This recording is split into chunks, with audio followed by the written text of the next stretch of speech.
네, 이제 계속해서 고린도전서 말씀 이제 오늘은 15장을 함께 읽겠습니다. 이제 어제는 14장의 후반부를 보면서 사도 바울이 고린도 교회에 있었던 은사적인 문제에 관한 이제 해결책을 권면하는 것을 볼 수 있었습니다.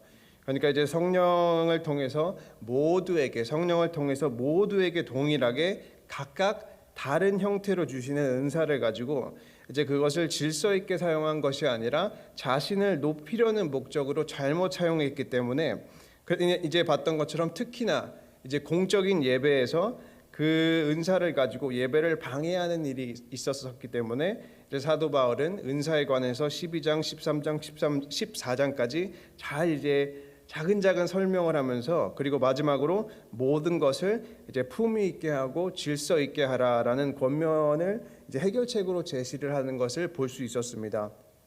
이제 그러면서 은사에 관한 부분을 이제 마무리 짓고 정리를 하고 오늘 이제 15장으로 넘어오게 되는 것인데요. 이제 오늘부터 며칠 동안 또 함께 살펴보게 될 15장은 이제 부활에 관한 부분을 다루게 됩니다. 그러니까 이제 15장도 예를 들어서 만약에 고린도전서 13장을 가지고 우리가 흔히 사랑장이라고 사랑을 말하니까 사랑장이라고 표현을 하면은 고린도전서 15장은 사람들이 대부분 이제 부활장이라고 많이 부릅니다. 그러니까 이게 15장 안에는 모든 크리스찬의 어떤 신앙의 기초와 토대가 되는 부활에 관해서 이제 얘기를 하고 있는데 이제 만약에 여태까지 저희가 고린도전서를 보면서 이제 앞에 봤던 뭐 결혼이라든지 우상 제물을 먹는 음식 먹어야 되는지 말아야 되는지 아니면은 이제 은사에 관한 부분은 이제 고린도 교인 성도들이 교회 안에 문제가 생기니까 어떻게 해야 하는지 사도 바울에게 먼저 질문을 하게 됩니다. 사도 바울님 뭐 결혼에 관해서 어떻게 해야 하나요? 그럼 결혼은 이렇게 해야지. 우상 음식은 이렇게 해야지. 어떤 그 질문에 대한 답변을 하는 형식이었는데 그러나 이제 부활에 관해서는 사도 바울이 먼저 고린도 교인들에게 그 주제를 꺼내고 부활에 관해서 자세히 설명을 하는 것을 볼 수 있었습니다. 그러니까 그만큼 부활에 관한 것이 중요하다는 것을 알 수 있는데 이 부활을 이제 이해를 하려면 고린도 교회에 있었던 이제 배경을 조금 알아야 합니다. 그러니까 이제 예수님께서 사역을 하실 때 항상 이제 우리가 이제 마태복음을 보고 있지만 그 예수님을 대적하는 유대인 그룹들이 있지 않았습니까? 그 중에 이제 가장 특징적인 그룹이 바리새인들 그리고 이제 사두개인들이 복음서에는 자주 이제 언급이 되는데 이 가운데 이제 사두개인들이라는 그 그룹은 어떻게 보면은 그 신학적인 엘리트라고 그때 당시 엘리트인데 이 사람들은 이제 그 죽은 자의 부활을 믿지 않았습니다. 그러니까 몸의 부활을 믿지 않고 이제 죽으면은 그냥 끝, 영혼도 끝, 몸도 끝.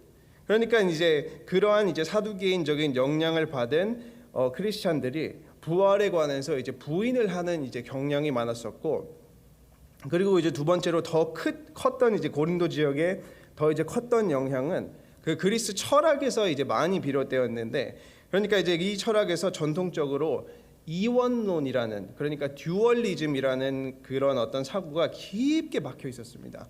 그러니까 이원론이라는 것이 세계라든지 사람을 그냥 두 가지의 원리로 이제 설명을 하려고 하는 거예요. 예를 들어서 뭐 세계를 가지고 그냥 빛과 어둠으로 나누고 선과 악으로 나누고 신과 뭐 자연으로 나누고 또 이제 몸을 이제 영혼과 몸으로 사람을 이제 영혼과 몸으로 나누고 이제 두 가지로 이렇게 나누는 경우가 굉장히 많이 있었는데 그리고 이러한 영향으로 이제 영생을 얻는다는 것이 우리가 죽고 이제 영생을 얻는다는 것이 부활의 몸을 갖는 것이 아니라 내 영혼과 몸이 분리가 돼가지고 영혼의 상태로 이제 돌아가는 것이 영생이라고 믿었습니다. 그러니까 몸의 부활을 믿지 않은 거죠. 근데 이것이 이제 이원론적이라는 것이 어떻게 보면은 어렵게 생각이 될 수도 있지만 생각보다 현재 이제 많은 크리스찬들이 성경적인 생각이 아니라 이원론 쪽으로 이제 생각을 하는 분들이 굉장히 많으세요. 뭐냐면은 예를 들어서 내 영혼은 순수하고 내 영혼은 구원을 받고 이 몸은 죄를 짓는 나쁜 도구니까 빨리 몸을 벗어버려야지. 그러니까 빨리 몸은 벗어버려야지. 그러니까 또 많은 크리스찬들이 뭐 이제 나는 예수님을 믿고 내 영혼이 구원을 받았으니까 내 몸은 아무렇게나 사용해도 돼. 그렇게 이제 생각하는 사람들이 생각보다 굉장히 많은데 이것이 성경적인 것이 아니라 이원론적인 배경에서 나온 것이 너무나 많다는 것입니다. 왜냐하면 성경에서는 하나님께서 짐승과 사람을 만드시고 그 피조물을 보시기에 심히 좋았더라라고 표현을 하고, 또 고린도전서에서는 우리의 몸을 성령님께서 내주하시는 성전이라고 표현을 하지 않습니까?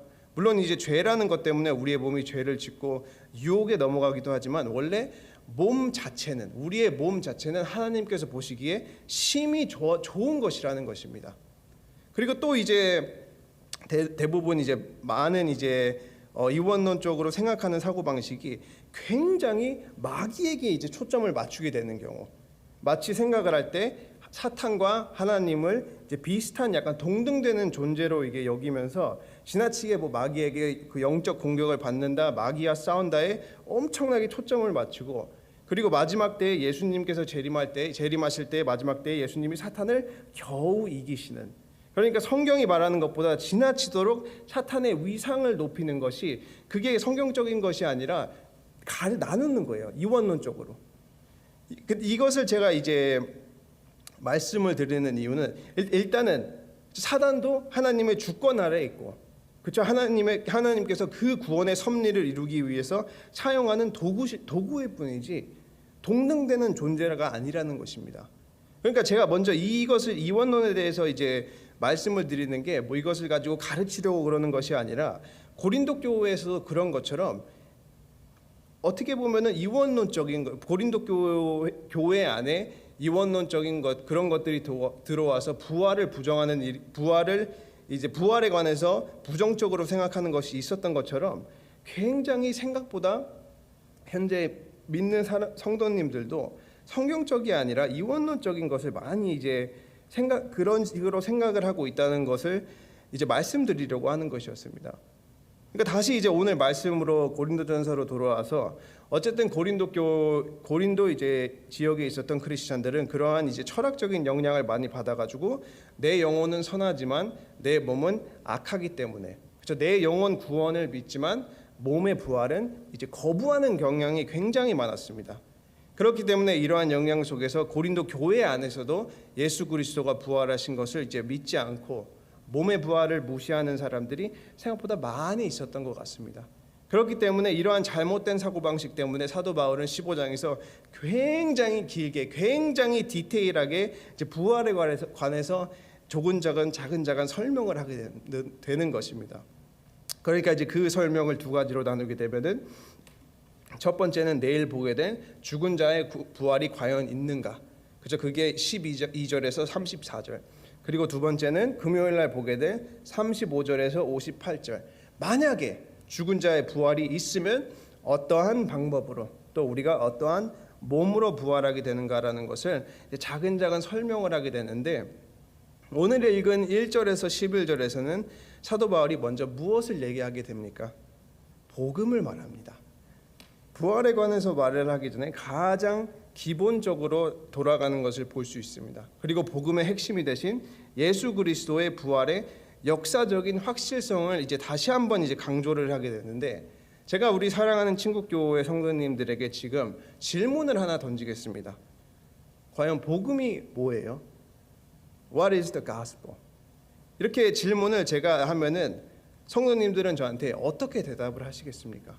그러니까 제가 지금 딱 이제 10초 정도 시간을 드릴 테니까, 그냥 성도님들이 생각할 때는 복음이 무엇인가, 만약에 하나님을 믿지 않는 사람들이 여러분들한테 와서 복음이 뭐예요? What is the gospel? 그러면은 어떻게 설명을 할 것인지를 최대한 한번 이제 생각해 보시길 바랍니다. 딱 10초. 시작. 그냥 생각을 한번 해보세요. 10초. 시작. 3, 4, 5, 6, 7, 8, 9, 10. 어떻게 잘 설명이 되십니까? 바로 답이 나오십니까? 이게 생각보다 어렵지 않으십니까? 왜냐하면은 우리가 복음이라는 단어를 많이 사용하고, 복음이라는 단어를 굉장히 많이 듣는 단어지만 생각보다 막상 그 뜻을 말하고 설명을 하려고 하는 것이 쉽지는 않은 것 같습니다. 그렇기 때문에 오늘도 이제 사도 바울이 부활에 관한 부분을 말하기에 앞서서 먼저 복음을 말하는 것처럼 우리도 부활에 관해서 이제 뭐 내일하고 내일 모레 이제 보겠지만 오늘 먼저 다시 한번 우리의 마음판에 복음이 무엇인지를 확실히 새길 수 있는 복된 통로가 되었으면 합니다. 그러한 맥락에서 1절하고 2절 함께 읽겠습니다.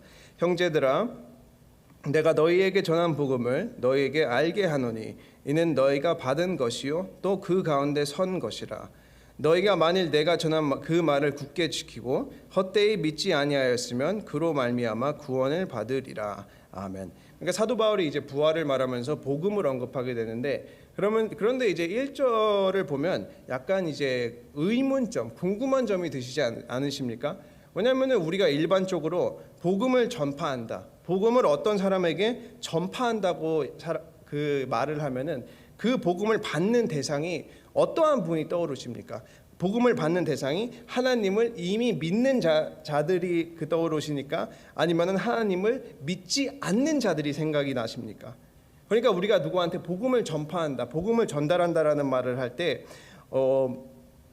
믿지 않는 자들에게, 그러니까 믿는 자보다 믿지 않는 자들에게 우리가 복음을 전파한다라는 개념이 더 강하지 않습니까?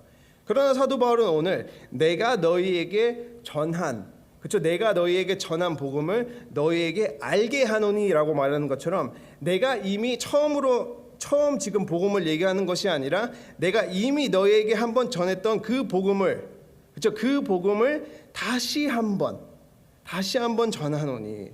처음으로 복음을 전달받은 것이 아니라 그 복음을 고린도 교인들은 이미 알고 있고 그 복음을 마음으로 받아들였었고 그 복음으로 인해서 그리스도인이 되었다는 의미인데, 사도 바울은 지금 성도들에게 다시 복음을 알려주겠다는 것입니다. 저는 여기에는 너무나도 중요한 교훈이 담겨 있다고 생각이 됩니다. 왜냐하면은 우리가 예수님을 믿으면은 구원을 받습니다.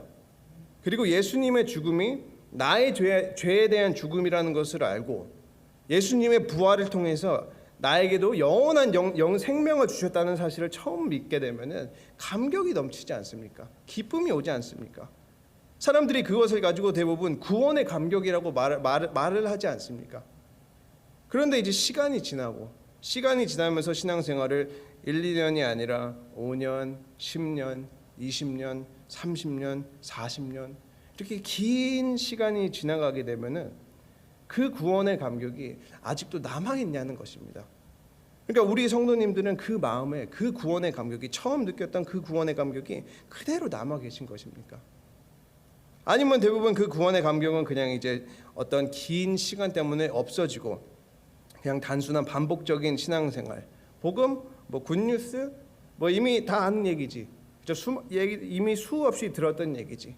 그렇게 그런과 동시에 복음과 부활에 관한 소망도 우리의 마음에 점차 사라지면서 뭐 세상의 걱정, 어떤 부활의 기쁨, 어떤 구원의 감격보다는 세상의 걱정, 염려, 관심사에 우리의 마음을 뺏기고 살아가는 것이 어떻게 보면은 우리의 안타까운 현실일 수도 있다는 것입니다.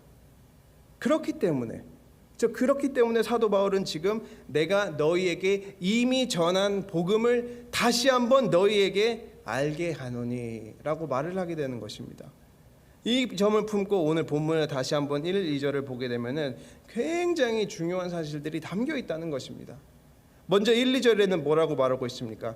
우리는 이 복음 위에 서야 한다는 것입니다. 서야 한다는 것입니다. 왜냐하면 우리의 삶을 복음 위에 세워야 한다는 것입니다. 그러니까 제가 아까 말씀드린 것처럼 이원론적인 사고방식으로 생각하는 사람들은 자신의 신앙과 자신의 믿음과 자신의 삶을 분리를 시키는 경우가 있습니다. 오케이, 내 믿음 따로, 내가 매일 살아가는 삶 따로, 나는 이미 구원을 받았으니까 삶은 상관이 없어. 그러나 복음 위에 선다는 것이 무엇을 의미하는 것이겠습니까? 마치 성경에서 우리가 건축물을 모래 위에 짓는 것이 아니라 반석 위에 짓는 것처럼 모든 성도의 삶은 복음 위에서 지어져야 된다는 것입니다. 그러니까 우리의 삶 자체가 복음의 증명이 돼야 된다는 것입니다. 복음으로 인해서 우리는 살아가야 한다는 것입니다. 그렇기 때문에 구원 따로, 내 삶 따로 이런 것은 없고, 구원을 받게 된 사람, 복음 위에 선 사람은 우리가 구원을 얻은 것처럼 말과 행동과 생각이 함께 변화해야 한다는 것입니다. 그 말이 복음 위에 선다는 말이고, 그리고 그 전한 말을 2절에서 보는 것처럼 굳게 지키고 헛되이 믿지 아니하면 우리는 그로 말미암아 구원을 받게 되나니라고 말을 하는 것입니다. 이제 3절하고 4절 읽겠습니다. 내가 받은 것을 먼저 너희에게 전하였노니 이는 성경대로 그리스도께서 우리 죄를 위하여 죽으시고 장사 지낸 바 되셨다가 성경대로 사흘 만에 다시 살아나사. 아멘. 먼저 이제 사도 바울은 예수 그리스도께서 우리의 죄를 위하여 죽으셨다고 말을 하게 됩니다. 근데 이것은 단순히 그냥 일어난 사실을 말하는 것이 아니라 그 죽음이 무엇을 의미하고 있는지를 설명을 지금 사도 바울이 하고 있는 것입니다.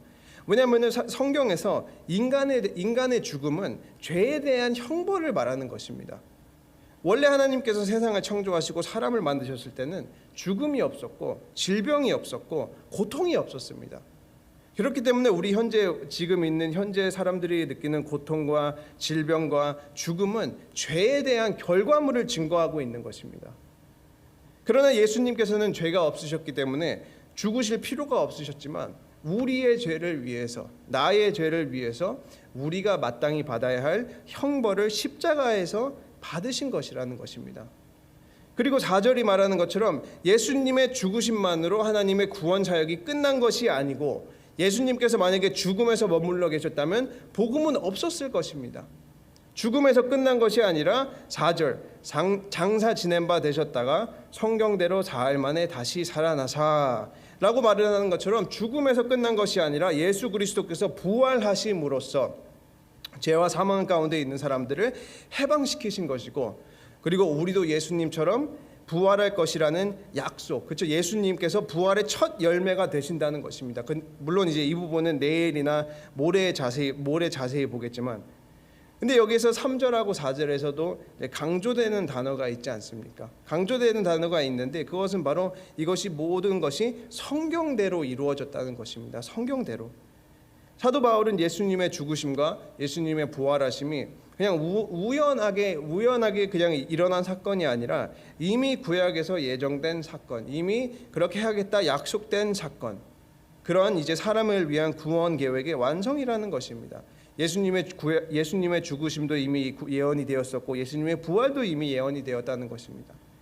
사도 바울은 이러한 성경대로라는 표현을 통해서 지금 이제 고린도 교인들이 부활을 부인하고 있는 고린도 교인들에게 예수님께서 부활하신 것이 하나님께서 창세전에 이미 계획하신 것이며, 그리고 그것은 역사적으로 일어난 사실이라는 것을 증거하고 있는 것입니다. 그것을 복음을 통해서 증거하고 있는 것입니다. 그리고 5절에서 8절은 이제 예수님의 부활을 더 확실하게 주장하기 위해서 예수 그리스도의 부활을 본 증인들에 대해서 말을 하고 있습니다. 제가 5절에서 8절을 한번 읽겠습니다. 게바에게 보이시고 그 후에 12제자에게와 그 후에 500여 형제에게 일시에 보이셨나니 그 중에 지금까지 대다수는 살아있고 어떤 사람은 잠들었으며 그 후에 야고보에게 보이셨으며 그 후에 모든 사도에게와 맨 나중에 만삭되지 못하여 난 자 같은 내게도 보이셨느니라. 아멘. 그러니까 여기서 게바는 베드로입니다. 사실 이제 복음서를 보면은 그 베드로보다 부활하신 주님을 먼저 만난 사람이 있습니다. 막달라 마리아. 근데 사도 바울은 지금 그럼에도 불구하고 베드로를 먼저 언급하고 있는 이유가 있습니다. 왜냐하면 베드로는 초대교회에서 사람들이 생각했을 때 가장 권위 있고 주의 일꾼으로 신임받고 있었던 사람이 베드로였다고 여겼기 때문에 사도 바울은 먼저 베드로를 부활의 증인으로 내세움으로써 예수님의 부활을 거부하거나 이제 의심하는 자들에게 잘못된 생각하지 말라고, 그것을 이제 고치려고 이제 베드로를 먼저 언급을 하고 그 후에는 12제자에게, 그리고 그 후에는 6절이 말하는 것처럼 500여 형제에게. 그러니까 이제 이 500여 형제라는 것은 소수가 아니라 대중이라는 의미를 갖고 있는 것입니다. 대중에게 일시적으로 한 번에 보이셨으니, 그러니까 예수님께서 부활하신 사실은 극소수만 알고 있는 비밀이 아니라 모든 대중이 받고 한꺼번에 동시에 퍼블릭이 그거를 이제 본 사실이라는 것이 아니라는 것입니다. 사실이라는 것입니다.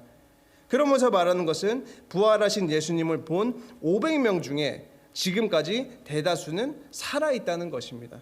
그러니까 사도 바울이 말하는 것은 야, 만약에 못 믿겠으면 가서 물어봐. 가서 물어보라는 것입니다. 왜냐하면 예수님께서 십자가에 달리셨을 때가 뭐 AD 한 30년 정도라면은, 그리고 사도 바울이 에베소에서 고린도 교회에게 편지를 적을 때가 한 AD 53에서 55년 정도였습니다. 그러니까 예수님께서 죽으시고 부활하신 사건이 일어난 뒤 사도 바울이 고린도 교인들에게 편지를 적은 게 뭐 20년, 많아봤자 25년밖에 지나지 않았기 때문에 못 믿겠으면 가서 물어보라는 것입니다. 그러니까 예수님의 부활 사건은 지금 사도 바울이 말하는 것은 만들어낸 것이 아니라 수많은 500명 대중의 어떤 증인들로 인해서 목격된 역사적인 사실이라는 것을 강조하고 있는 것입니다. 그리고 7절에는 야고보에게 보이시고 그 후에 모든 사도에게와, 그리고 마지막으로는 8절, 맨 나중에 만삭되지 못하여 난 자 같은 내게도 보이셨느니라 라고 말을 하면서 이제 순차적으로 말을 하고, 이제 마지막으로는 이제 사도 바울 자신, 부활하신 예수님께서 사도 바울 자신에게 나타나신 사실도 같이 이제 언급을 하게 되는 것입니다. 그러니까 사도 바울도 이제 다메섹으로 크리스천들을 핍박하러 가는 길에 부활하신 예수 그리스도를 만나면서 어떤 심지어 크리스천을 핍박했던 예수님의 원수조차도 부활을 믿을 수밖에 없는 확실한 사건이 그 복음이라는 것을 말을 하고 있는 것입니다. 그리고 마치 예수님을 본 것을 만삭되지 못하여 난 자 같은 내게도 라는 표현으로 아주 보잘것없는 나에게까지 나타나셔서 그 부활을 확증하셨다는 것입니다. 또 3절과 4절도 반복되는 단어가 있는 것처럼 지금 5절과 8절에도 반복되는 단어와 강조되는 단어가 있습니다. 그것은 바로 보이셨다는 것입니다. 보이셨다는 것입니다. 예수님의 죽음과 부활은 역사적으로 기록이 된 객관적인 사실이라는 것입니다. 그러니까 얼마나 잘 알 수 있냐면 어떠한 로마 총독이 어떠한 연도 몇 월 며칠 날 죽였는지까지도 역사적으로 기록이 되어 있을 정도로, 그러니까 그 정확한 날짜를 추려낼 수 있을 정도로 객관적인 사실이라는 것입니다. 그것이 기록된 것이 성경. 그러면은 우리 친국교회 성도님들은 어떠십니까? 예수님께서 부활하셨다는 객관적인 사실이 우리 성도님들의 삶 가운데는 어떠한 영향을 미치고 계십니까?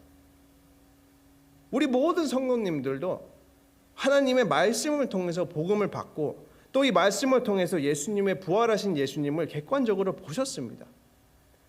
이 예수님의 부활을 받던 이 사도 바울이 말하는 5절에서 8절에서 말하는 사람들은 이 사람들의 삶 가운데는 어떤 부활의 은혜가 임했었고, 그들의 삶에 어떤 부활에 대한 소망이 임했었고, 그들은 더 이상 죽음이 끝이 아니라 죽음까지도 넘어설 수 있는 능력을 가지고 이 세상을 살아갔던 것입니다.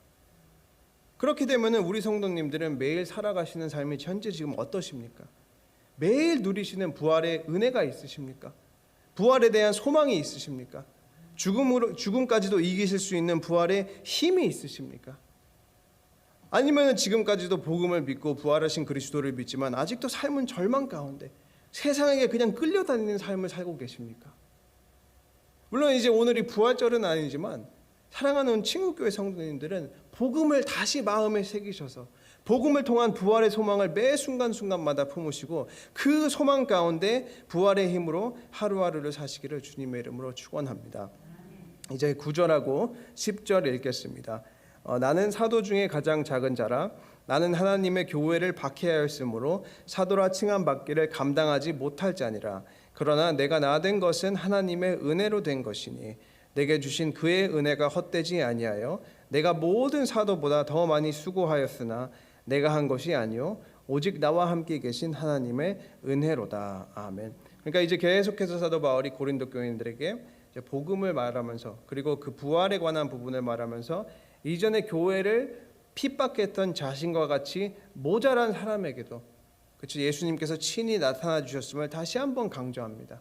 그러니까 사도행전에서 우리가 본 것처럼 바울은 예수님을 믿기 전에 이제 스데반 집사가 돌을 맞고 순교할 때 바울은 그때 그 죽음이 마땅하다고 생각을 했었고, 예수님을 믿는 사람들을 때리고 핍박하고 또 타도시에 있는 크리스찬들을 잡기 위해서 제사장들로부터 공문서까지 받은 사람입니다. 그렇기 때문에 사도 바울은 지금 나는 사도 중에 가장 작은 자라.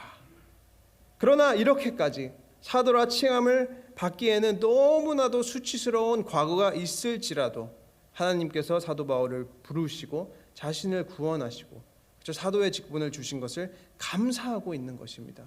그러면서 사도 바울이 고백하는 것은 10절, 그러나 내가 나의 나 된 것은 하나님의 은혜로 된 것이니 내게 주신 그의 은혜가 헛되지 아니하여 내가 모든 사도보다 더 많이 수고하였으나 내가 한 것이 은혜로, 내가 한 것이 아니요 오직 나와 함께 하신 하나님의 은혜로다.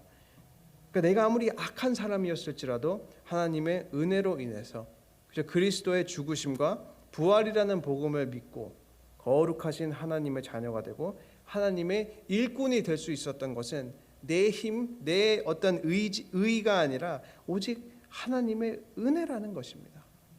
이와 같이 우리 모든 성도님들도 이 복음이라는 하나님의 은혜를 의지하고 2절로 다시 돌아가서 2절로 다시 돌아가서 그 복음을 굳게 지키고 헛되이 믿지 아니하면 구원을 받는다는 그런 약속처럼 우리 모든 친구교회 성도님들도 사도 바울의 권면처럼 죽은 자 가운데 부활하신 예수 그리스도를 굳게 믿으면 그 복음을 지키고 헛되이 믿지 아니하면 우리도 구원을 얻게 되고 부활을 얻게 된다는 것입니다. 오늘도 설교를 마무리 짓고 오늘도 새 하루를 사시면서 다시 한번 우리 마음의 복음의 중요성을 마음에 일깨우시고 날마다 예수님의 부활에 대한 믿음이 굳건해지며 모든 믿는 자들을 위해서 하나님께서 약속하신 영원한 생명을 누릴 수 있는 저와 친구교회 성도님들 되시기를 주님의 이름으로 축원합니다. 아멘. 기도하겠습니다. 사랑의 하나님 감사합니다. 주님 오늘 말씀을 통해서 다시 한번 그리스도의 죽으심과 그리스도의 부활하심이 왜 우리에게 굿 뉴스가 되는지를 다시 한번 생각해 보았습니다. 주님 감사드리는 것은 수많은 사람들 중에서도 참으로 부족한, 참으로 연약한 우리를 불러주시고 우리로 하여금 복음의 진리를 깨닫게 하심에 감사합니다.